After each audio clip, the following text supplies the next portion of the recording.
Hello YouTube, it's Maker103 welcoming you back to Blood Will Tell, Episode 2. In the last episode, we begun this journey. This episode, I want to start off with one last explanation about your stats and that.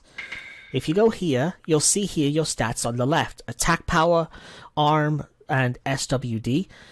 I'm here to explain now what all these stats actually mean and what they actually do. Now, I'm going to need free hands for this because I'm actually reading the manual that comes with the games. Hey, any of you guys remember that when the manuals actually came with games to teach you about the game and that? This one's actually pretty useful. Now, the attack power for arm actually means your arm swords, and SWD is actually just the sword, the one singular blade when you switch. Basically, it says here that for the attack power, offense level of Hyaki's strength, arm is arm blades, and SWD is sword. Now, the end one, the second one, stands for endurance. Defense level of Hyaki. The higher the level, the less damage Hyaki will take. As you see, it's kind of low at the moment, so we will be taking a decent amount of damage. SPD stands for speed. Agility of Hyaki, faster attacks, and increased combo options. Believe it or not, there are sword drops that you can equip to yourself that actually do increase certain stats. One of the most common, and I think one of the most favorites, is indeed the swords that increase speed. Now then, for the REG, stands for regeneration. Increased recovery level for Hyaki, quicker recovery and when knocked down, and the ability to stock more Jukai medicine. I'll get into that in a minute. Then you got the STB, stands for, aka stab, stands for stability. All this says here, which I have a theory on what this probably means, is consistency in Hyaki's overall performance. I believe that stands for the sword technique with the timer that you have before you gotta press it or you time out. So the higher that the stab is, the longer you can do the techniques for. Then you got the MET one, MET, the metabolism. I don't know. I'm probably putting things up on the right side about this as well, so you can see, not just hear me say it. It improves Hyakimaru's ability to heal. The more healed per rice ball. So basically, you get more health back on healing items the higher the metabolism one is. Now, the LCK stands for luck. This is actually one of the more important ones, especially if you're using the sword technique. Probability of earning valuable items. The higher your luck stat is, the more chance you have of obtaining better items from the sword technique combo, the sword technique in general. And then, of course, you got the max HP. Maximum health. Max points is 99 though, so there is a limit to how high your HP can go, even though there are blades that can increase your max HP. Well, that's all the stats. And Jukai's medicines, right there in the dead center. As you see, I have 8, but there's also this weird little empty circle right next to the 8. If you can get 100, you get an extra life. It fills in that hole. Why do I keep referring to say hole? It fills in that spot, and if you fall in battle, you will recover. So yeah, there's a point to grabbing the Jukai medicines. Now, these, even though, yeah, pretty much useless to me. Let's move forward. Cutscene!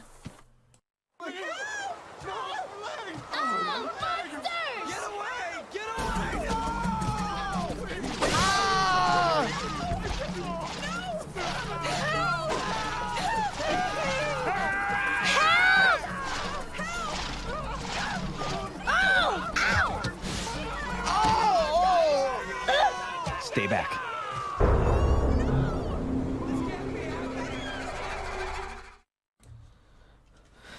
Demons.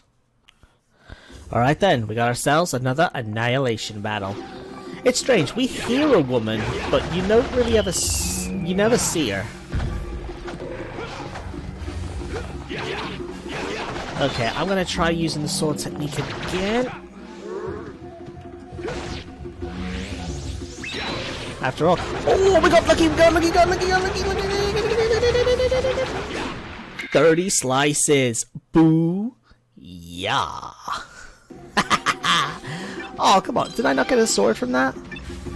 Oh, I got super unlucky. I'm going again. Okay, I'll explain that in a minute. This fight is over! Cleared. Don't worry. I've killed all the demons. My arm? It's fake. Let's not go telling everyone about this, okay?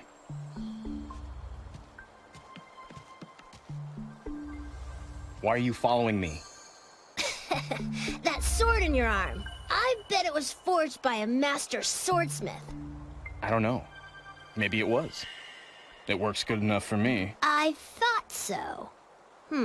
You mind if I take it? Take it? You? Don't make me laugh. I am the world-famous thief, Dororo. Come rain or shine, once I set my eyes on a treasure, it's mine. I don't think you get it. This thing is attached to my arm. It's a part of me. You can't get rid of me that easily. I will get that sword. Are you stupid? Staying near me is certain death. You saw them, didn't you? I'm haunted by ghosts and demons. Well, the world-famous thief is afraid of nothing. Thief or not, don't follow me.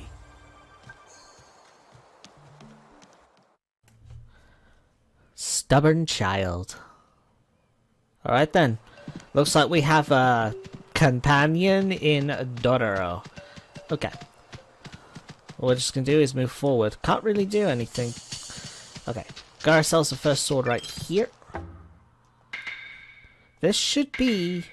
Yep, a worn blade, the weakest sword in the game. But believe it or not, you might want to actually grab a couple of these. When you do the sword slash on demons, even if you've gotten their sword before, if you pick it up, if you do it again and you get another sword drop, if they don't have any other sword drops, it will automatically become another worn blade. So you can get multiple worn blades, unlike other weapons. Reason being, I'll explain that a little later. Well, actually, quite a bit later, because the option for it doesn't appear. Got ourselves a new demon. Technically, we saw it at the early point, but oh well, it should be on the right side of the screen right now.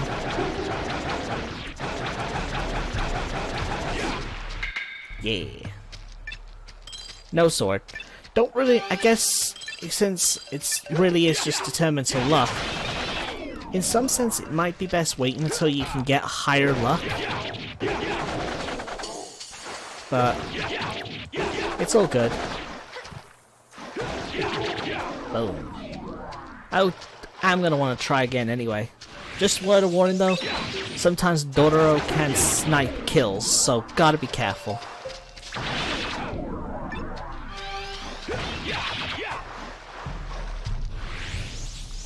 Boom.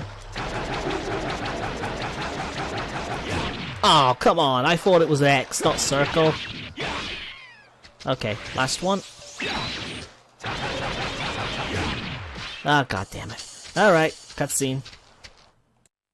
Oh! Help! Dororo! Let me go! Let me go! Help! Got a creeper on the run. Second fiend, Homunculus. At least I think that's how you say its name. Weakness is its head again. That weird shaped head. Let's just keep on attacking. Oh crud. It attacks with poison, by the way. And we should be done. Thanks for your help. I'll cover your back. Ooh, Dororo's helping us. Alright then, spirit attack!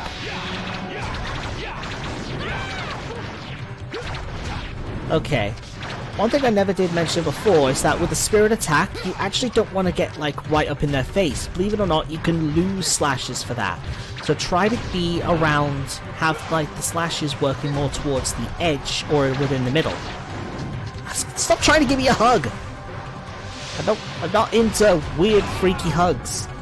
Okay, let's finish this off now. Die! Whoa. Whoop.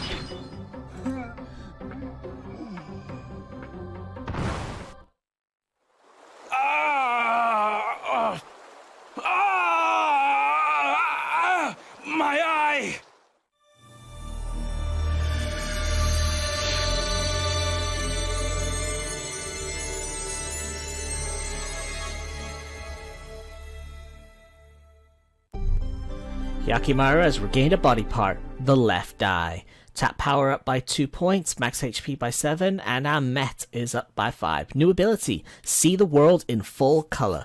With this, Hyakimaru sees the real world instead of just through his mind's eye.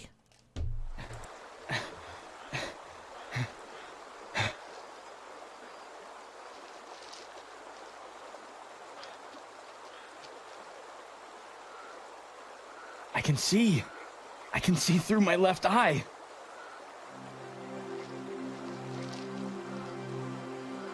Dororo. You're Dororo. Your voice is a little annoying, but you're a cuter kid than I thought. Hey, is that your eye? Go ahead. Pick it up.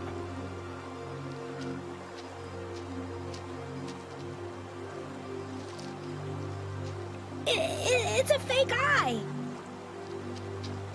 You scared? I don't blame you.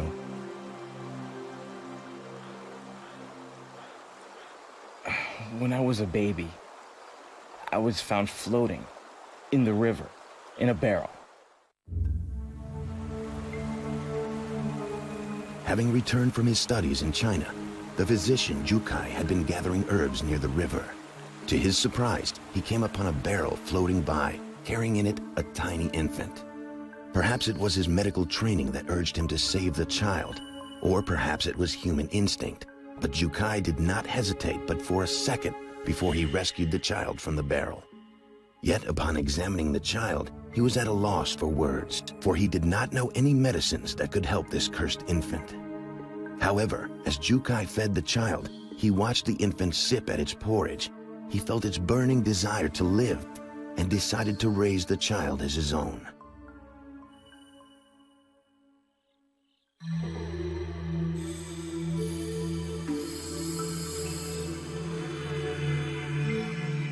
One day, a strange voice buzzed in Jukai's ear.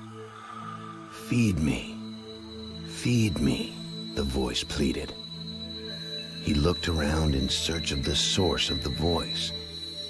The infant was staring straight at him with its empty eyes. "Could it be?" he said aloud. "Were you the one speaking to me?" "Yes," the voice echoed in his mind. Jukai realized that the child could speak directly to his mind.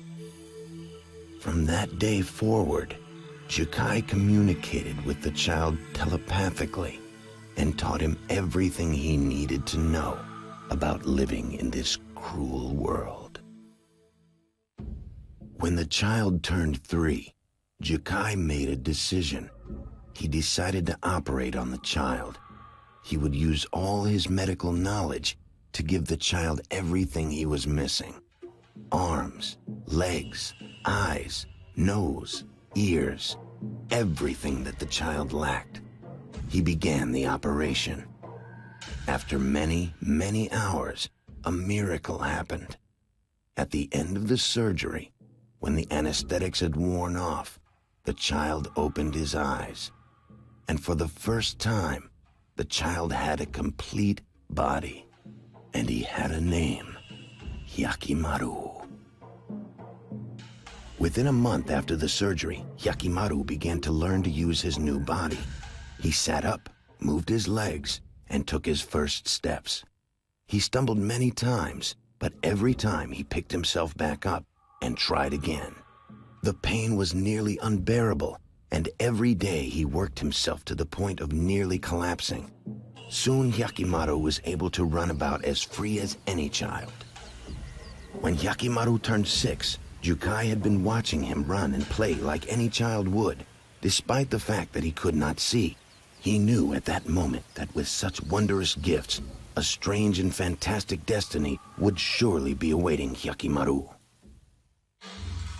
As Hyakimaru grew older, strange things began to occur. Demons began to appear all around them, watching their every move. When Hyakimaru turned 18, he visited a local temple. While praying, a voice spoke to him from the heavens. The 48 fiends have each taken a part of your body, young Hyakimaru.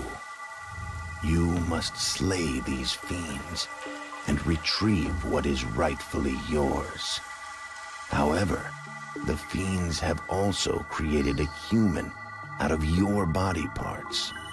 Slay the fiends, or their human creation, and you shall become whole once again. Hyakimaru, sensing the seriousness of the situation, sat down to speak with Jukai.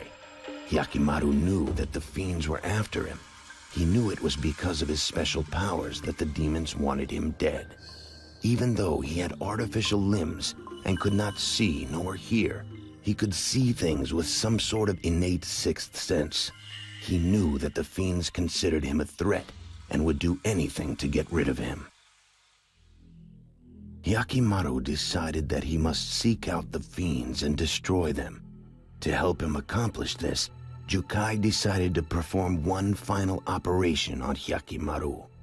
He fitted Hyakimaru's body with various powerful weapons.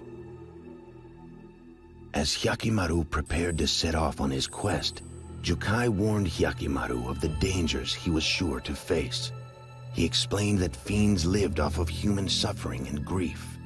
He told Hyakimaru that if he encountered any peoples burdened with inexplicable pain or suffering, chances are he would find a fiend nearby.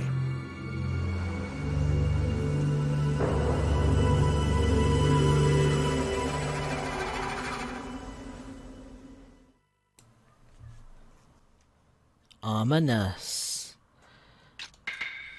Yes, that there is the end of the prologue.